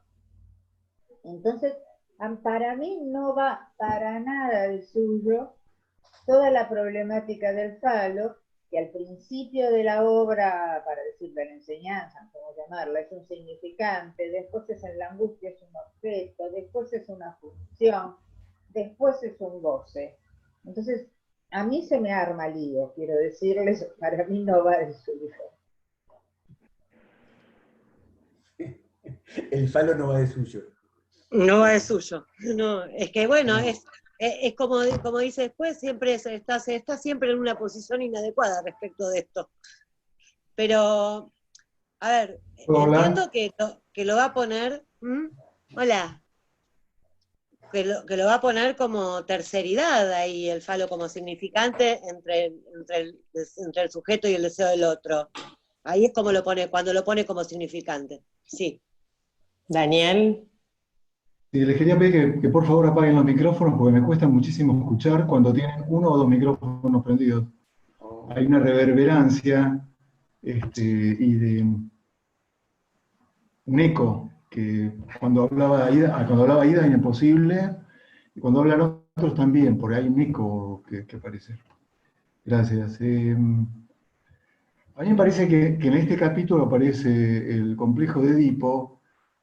Se me ocurrió de esta manera decirlo, anticipado al seminario 17, porque la referencia es Tótem y Tabú. Después, en el capítulo siguiente, como decía Silvina, aparece nombrado el complejo de Edipo, pero en este texto aparece tótem y tabú directamente en este capítulo, cuando habla de las relaciones de parentesco, la circulación fálica también. Me parece que es un punto clave en el texto.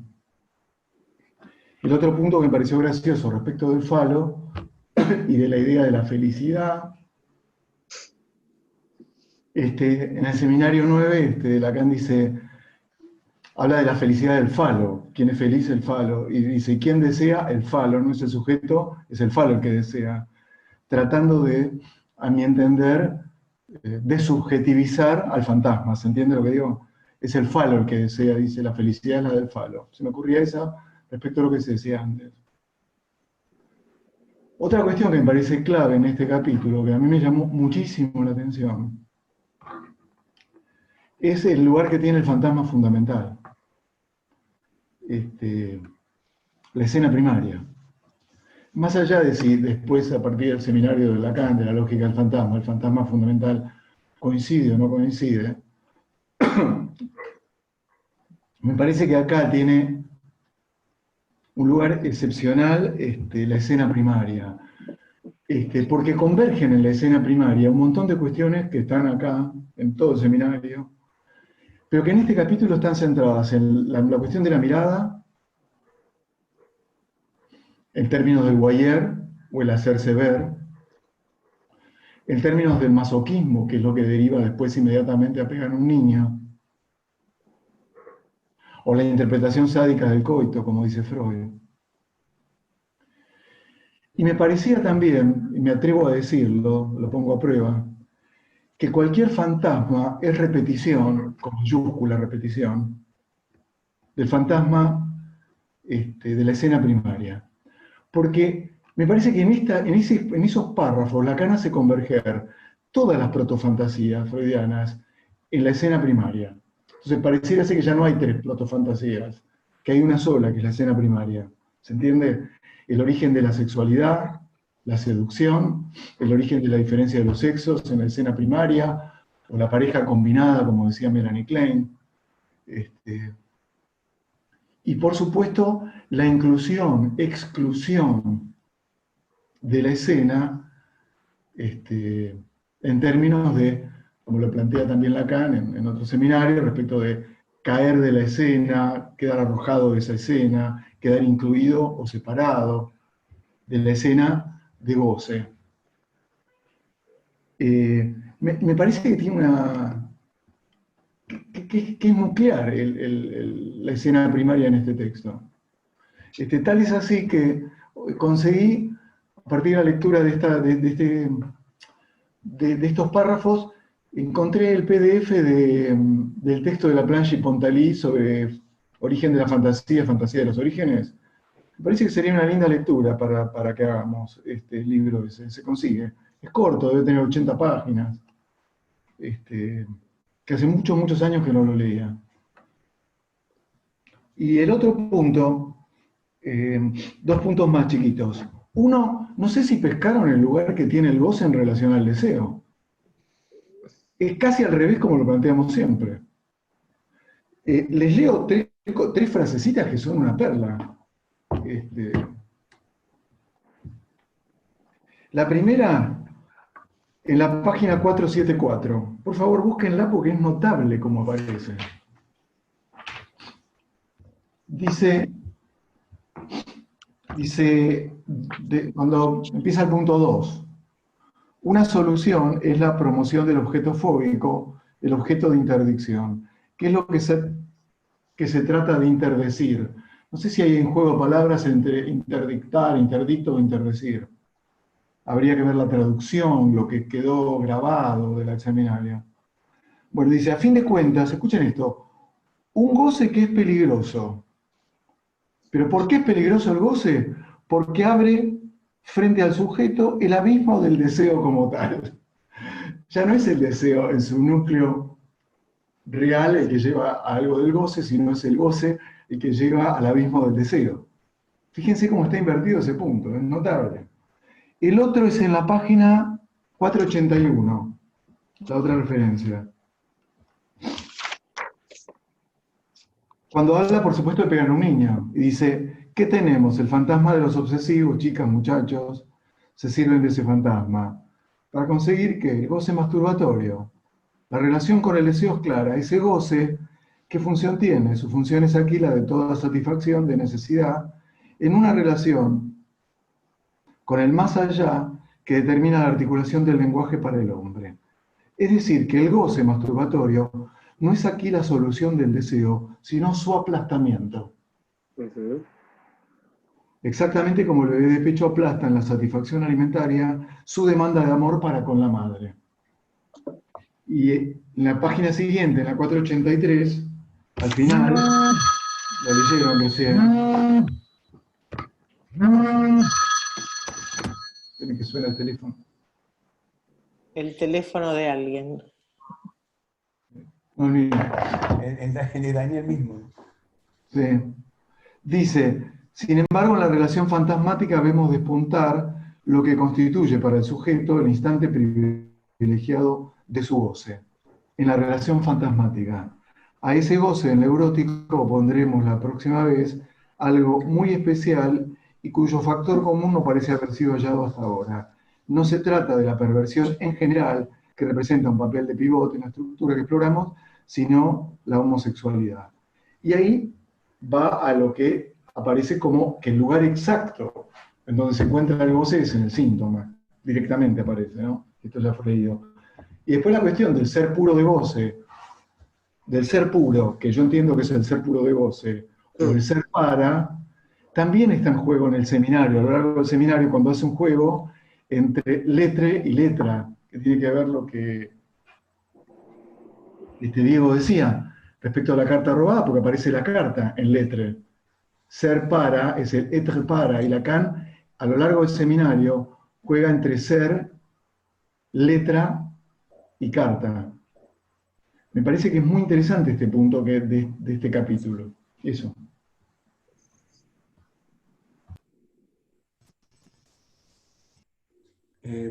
Una cosa sobre lo que decía Daniel, que a mí también me llamaba la atención, cómo está en este capítulo relacionado el goce y el deseo. De diferentes maneras, ¿no? Porque son de diferentes maneras. Por ejemplo, la erupción del goce fálico, ¿no? Es lo que en el hombre de los lobos, en Juanito en particular aparece eso, es lo que Lacan después va a llamar hace estallar la pantalla.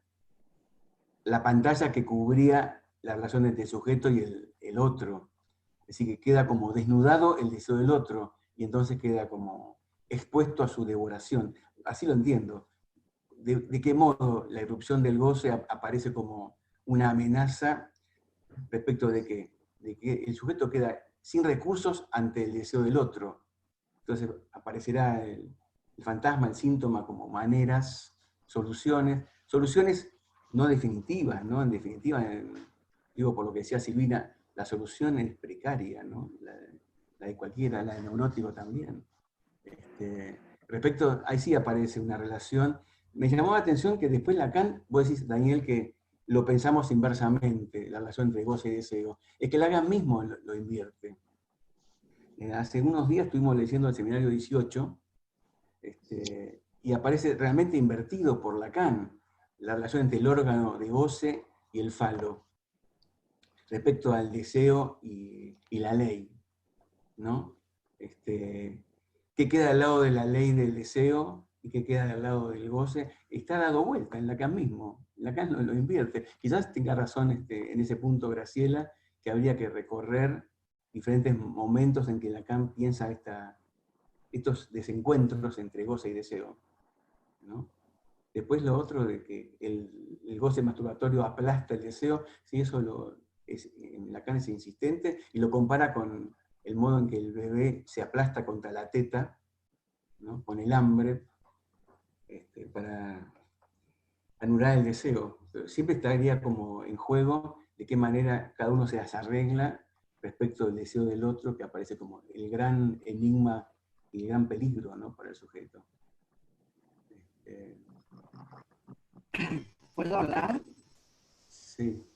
¿Me escuchan? Sí. No, igual, me acordaba que está Julio acá. Julio, vos sabrás que el otro día conversábamos sobre este punto, ¿no? Fíjate en el texto cómo está dado vuelta eso, en este capítulo, la relación entre órgano de goce, falo, la ley, en fin, está invertido respecto al seminario de un discurso que no fuera de la apariencia, ¿no?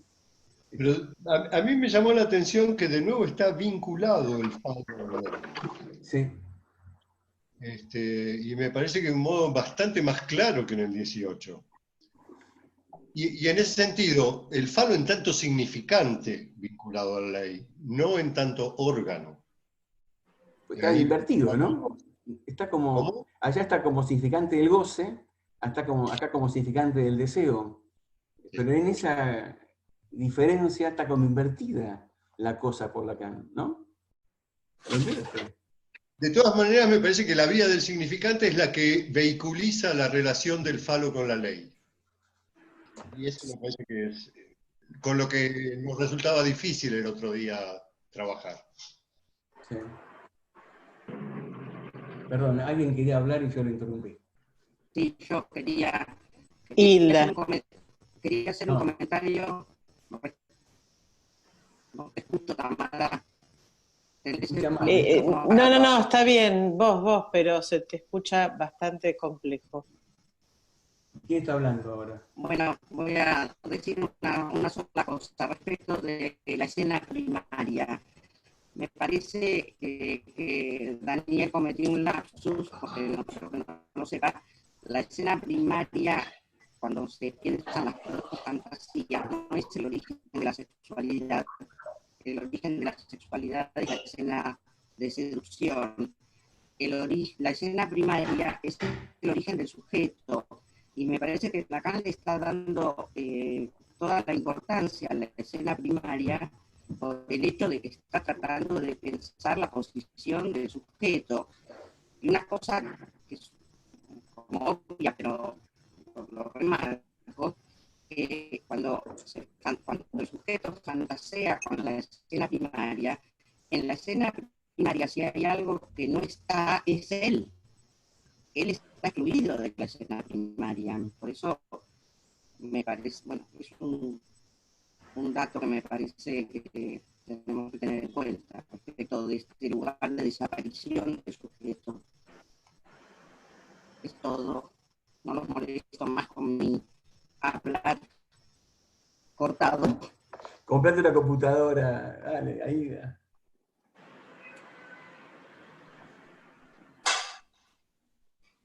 No pude escuchar nada, no entendí nada. Le vamos a pedir a Ida si quiere que nos lo grabe en el WhatsApp y yo lo paso de última. Okay.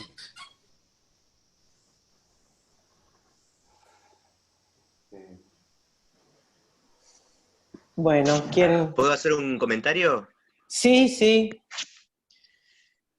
Respecto de esto de la dialéctica del deseo, que coincido con Silvina, que está, en este caso está bien puesto el título de la clase, porque si bien Lacan no habla mucho de la dialéctica del deseo en esta clase, los momentos en los que los hace son interesantes, ¿no? ¿Cómo pasa en un momento de la dialéctica a la lógica, ¿no? Que yo no diría que son lo mismo. Porque viene hablando de la dialéctica del deseo entre ser y tener, y pasa a la cuestión de la lógica, a la cuestión de la lógica disyuntiva, el famoso o bien, ¿no? Que acá es interesante porque está hablando del fantasma, pero lo usa para explicar la relación al falo, ¿no? O bien no tenerlo, o bien no serlo. De hecho, bueno, la clase que sigue se llama o bien del objeto, es decir, que sigue trabajando esa lógica disyuntiva, que es, yo no la recordaba en este seminario, la recordaba por la referencia mucho más famosa de lógica del fantasma, ¿no? Donde también usa lo bien, pero para explicar el cogito, ¿no? El lo bien no pienso o bien no soy. Me llamó la atención encontrar en esta clase, en esta época tan temprana de Lacan, en el 59, que ya haya una referencia a la lógica disyuntiva entre o bien no serlo o bien no tenerlo, y que también se la encuentre hablando del fantasma, ¿no?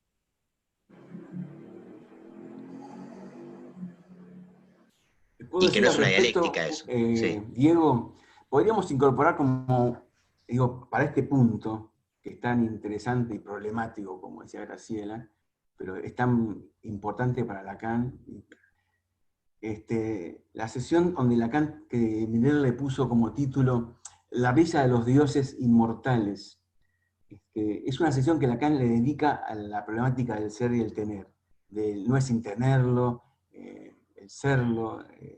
¿No se acuerdan de esa sesión de seminario?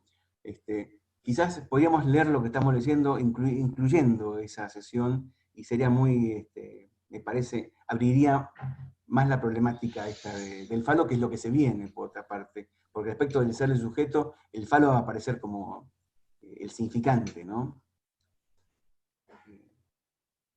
En este momento, no porque esto sea definitivo ni tenga la solución de las cosas, pero para ver cómo Lacan planteaba en este momento el problema de la relación entre el sujeto, el ser, y su identificación al falo, y cómo se le plantea ahí como un dilema, ¿no? Entre el ser y el tener. Nada, esas cosas. Pero esa sesión es muy interesante, la de La risa de los dioses inmortales, porque trabaja esa cuestión, con la que está ahora trabajando también, ¿no? La cuestión Está bien, porque vos decías que el inconsciente no podía responder por el ser, y que algo de esa respuesta por el ser aparecía en el fantasma, algo así creo que entendí que decías. Sí, porque aparece el yo soy pegado, ¿viste? El ser aparece en el ser pegado. Por eso es interesante los dos usos de lo bien o bien, digamos. El o bien acá en relación al no serlo, no tenerlo, y el o bien de la lógica del fantasma, porque ahí también se trata de una exclusión del ser, cuando se trata del inconsciente, ¿no? Sí. Digo, es el pensar sin ser, el inconsciente para Lacan. Claro. Bueno, yo quisiera agregar algo, si se puede, un poquito para confundir aún más el debate. Me parece que es muy importante tener en cuenta los momentos de la enseñanza de Lacan. No es lo mismo lo que está planteando en este momento, año 59, en relación, por ejemplo, a lo que es el tema del ser y a lo que es el tema del goce. Alrededor del tema del ser, da muchas vueltas para terminar en el de ser, por ejemplo. Y ahí habla de ser en los términos, me parece a mí, todavía muy influido por Hegel. Y creo que esa contundencia del ser, él mismo la está reconfigurando a partir de poner al sujeto en un lugar de desfallecimiento, que justamente en este seminario es donde más fuertemente postula este lugar habla del desfallecimiento, del afán y el pago, bueno, en fin, correcto. Pero todavía está muy influenciado por lo que un peso específico de la palabra ser, que luego él me parece a mí, va diluyendo. Lo mismo con el tema del goce. O sea, lo que Lacan plantea en esa época en relación al goce, de alguna manera él lo va poniendo y ubicando de diferentes maneras, que me ha hecho a mí pensar, no lo dice Lacan, lo digo yo, pero que el deseo y el goce están en mediana, y eso a veces puede ubicar Lacan el deseo en relación al goce en una manera y después lo dice de otra manera, como decía Daniel. Creo que hay algo moebiano ahí, en donde de repente está en un lado y de repente está en el otro. Pero insisto en el punto en el cual es muy importante situar la época en cuanto a cómo va Lacan constituyendo, ¿no? ¿Dónde está el sujeto? Que es la pregunta, digamos, fundamental que nos está convocando permanentemente en el conversadero, ¿no? ¿Dónde está el sujeto? ¿Dónde está el fantasma? ¿Cómo se ubica? ¿Dónde está el inconsciente en relación al fantasma? ¿O dónde está el fantasma en relación al inconsciente? Ustedes fíjense cómo Lacan va dando vueltas en relación a esto, sin afirmando, pero después corriéndose. Y ahí, en ese correrse, a mí me parece que ahí está la riqueza de la enseñanza en estos momentos, ¿no? De cómo plantea justamente, ¿no? Cómo problematiza el sujeto en estos momentos. No sé si aclara, creo que confunde más, bueno, pero en todo caso esa mi intención. Así que bueno, ahora me callo. Voy a hacer una intervención traductora. Hay dos cosas que me interesaban decir. Una, Claudio, al final de la clase, él habla, después del puro ser y ser para, él habla del para ser. En español uno dice para ser, pero en francés dice paraître, que quiere decir parecer. Que ahí hay un equívoco también, con algo del orden de la apariencia. Sí. Pura apariencia.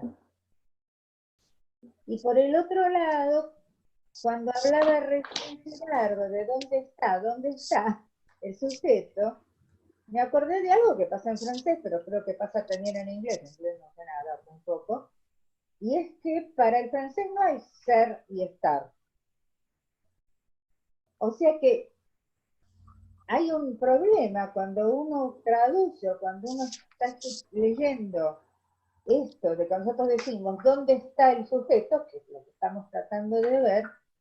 Para el francés uno no sabe si está diciendo dónde es el sujeto o dónde está el sujeto, porque no hay esa diferencia. Entonces, el être es ser y estar.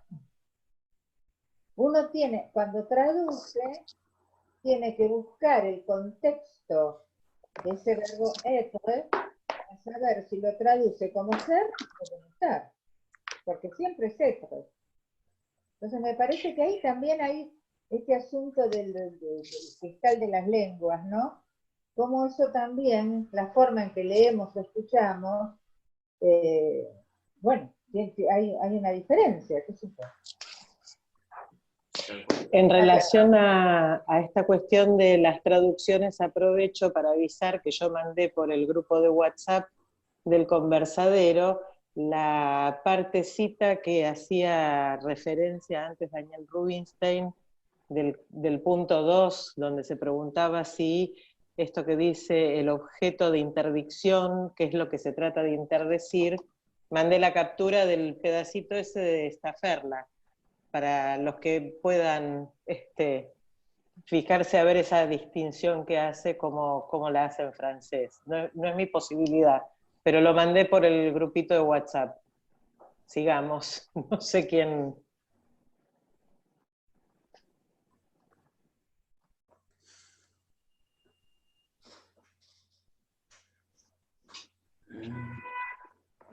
Bueno, hay cosas que podemos retomar la próxima, ¿no? En lo que Silvina va a retomar como comentario que todavía no entró en la parte del falo y pena a un niño. Que eso quedó como a comentar, ¿no, Silvina? Sí, porque apremiaba el tiempo, así que lo tengo trabajado, sí, lo tengo ¿Vos te preparado. fijaste, Silvina, leíste la clase esa que yo decía antes, la risa de los dioses No, inmortales? esa no leí Fíjate, la... te va a interesar absolutamente, fíjate. Sí, estaba buscando, tengo toda la mesa llena de papeles y libros para anotar la lapicera. Después lo Porque, mando, bueno, pero sí, me parece muy atinado para lo que estamos discutiendo ahora. ¿Qué idea tenía Lacan del falo en ese momento respecto del deseo y qué idea tenía de goce? Porque no está mal pensarlo de esa manera. Pero ustedes vieron que cuando leímos este seminario, muchas cosas que dice acá nos sorprendieron, ¿no? Exacto, exacto. La verdad que es muy rico este seminario respecto Sí, del fantasma. y de hecho, tanto lo del falo,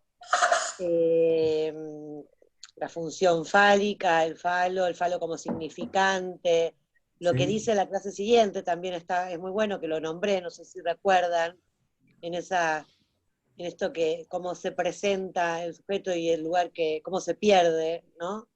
Y esa sustitución imaginaria, digo, tengo trabajado en el comentario ya sobre el tema del falo y sobre Pegan a un niño desde lo que plantea Lacan y sobre lo que plantea Freud, ¿no? O sea, que lo podemos, si quieren, lo retomo, incluyendo esta clase que nombra Claudio, si les parece. Vos hacelo como te salga, pero yo decía como una idea para ampliar un poco el panorama, con qué idea de falo está trabajando Lacan, con qué problemática del sujeto respecto de este significante, ¿no? Hay un momento donde ¿se me escucha lo que digo? Porque no sé si tengo el micrófono. Sí, se te escucha. Igualmente, aclaro que preguntan acá, la clase que vos, Claudio, hacías referencia, La risa de los dioses inmortales, es la número 12 en el seminario 6 de PAI 2. Sí, es la misma de 12. Sí, se te escucha, Silvina, dinos.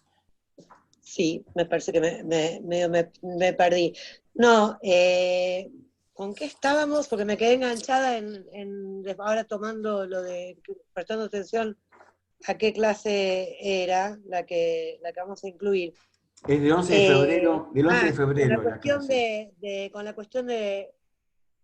la cuestión del falo, de la función fálica, esto que antes decía Graciela, primero que coincido plenamente, de hecho lo pensaba en el transcurso del trabajo sobre esta clase, que, bueno, qué difícil esta tarea a la que se aboca Lacan de desglosar, ¿no? El fantasma del inconsciente del síntoma, o sea, cuando ahí uno interviene, digamos, sincrónicamente en algún punto en la sesión. Pero él dice en un momento, y yo esto lo pude terminar de pensar en relación a la clase siguiente, cuando dice el sujeto se presenta en calidad, el sujeto se presenta en calidad de objeto, esto que decía Graciela, que se presta a la confusión, en el deseo sexual. Después esto me parece a mí, según entendí, se aclara en la clase siguiente cuando, por eso digo que remite al primer tiempo del Edipo,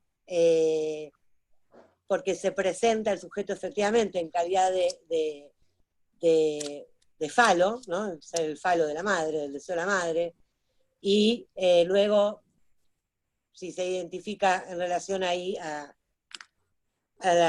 lo que designa la metáfora paterna, tiene que, pierde ese lugar porque ahí se le juega el temor a perder el falo, a no tenerlo, pero me pareció muy interesante para pensarlo entre todos, ¿no? Esto que dice después de que a escondidas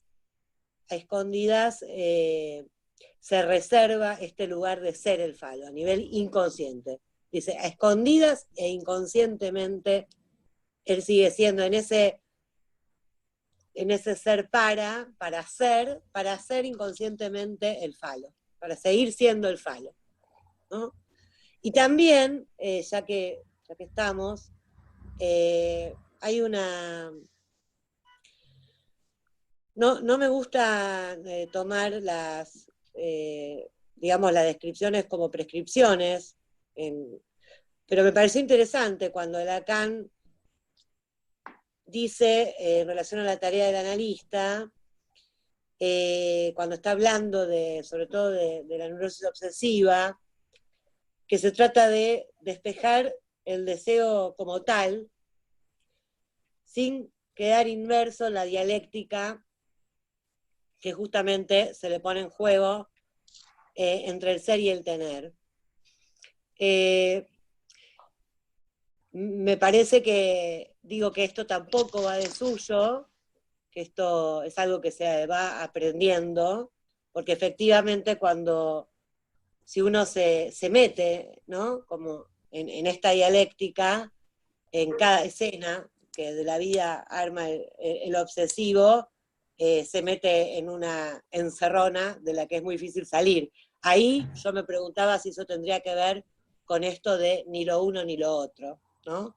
Creo que ahí cuando dice, se trata de despejar el deseo, apunta, lo dice explícitamente, de no meterse en esa dialéctica, no plantearlo en términos de la dialéctica que se le plantea al neurótico. Pregunto porque son las 16:03 y ya algunos fueron saliendo del Zoom. Si les parece que retomemos en una próxima reunión, ¿qué opinas, Claudio? No, estoy de acuerdo, porque si no vamos a quedar que el último apaga la luz. Está bien. Y no es así, ¿no, Gerardo? Antes de irnos, le quería decir a Gerardo una cosa. ¿Te puedo decir algo, Gerardo? Estamos de acuerdo. Me gustó lo que dijiste. Pensaba en lo del DSER, como operación de fin de análisis, ¿no? Es eso, me parece. Si hay un DSER como una operación de caída o de decisión subjetiva, es porque antes había al menos algún modo del ser que tenía que ser destituido, ¿no? Tengo esa impresión que si el final de análisis tiene que ver con algo del orden de la pérdida, hay una pérdida de ser, ¿no? Al fin de análisis. Sí. No sé, se me ocurrió como que algo de esto insiste en Lacan, ¿no? A Lacan el tema del ser le preocupó todo el tiempo, me parece. Toda la vida. ¿No? Incluso cuando dice que es parte de la fórmula el verbo ser. Pero como eso retorna al fantasma, por ejemplo, como soy pegado, hay algo del orden de la estructura que apunta al ser, ¿viste? Que le da consistencia y consolidación, que habría que... La solución es la disolución de eso. Ver de qué manera eso se disuelve, ¿no? Así es. Pero el sujeto viene con algo del ser a cuestas, ¿no? Sí, sí. Bueno, está bien por hoy, ¿no? Sí, sí, por sí, hoy. Bárbaro. Sí, porque si no podemos seguir esto. Y podemos retomar, Claudio, si te parece, también la frase que trabaja de Chubí no Chubí en Hamlet, para ubicar. Claro. Sí, no quedamos la fecha para la próxima. Y si seguimos con los últimos sábados del mes, sería 25 de julio. No sé si alguno por ahí tiene armado unas vacaciones de invierno que va a algún lado. Sí, yo me iba a ir a esquiar, pero vos sabés que... Igual si tiene internet el lugar, te puedes conectar por Zoom.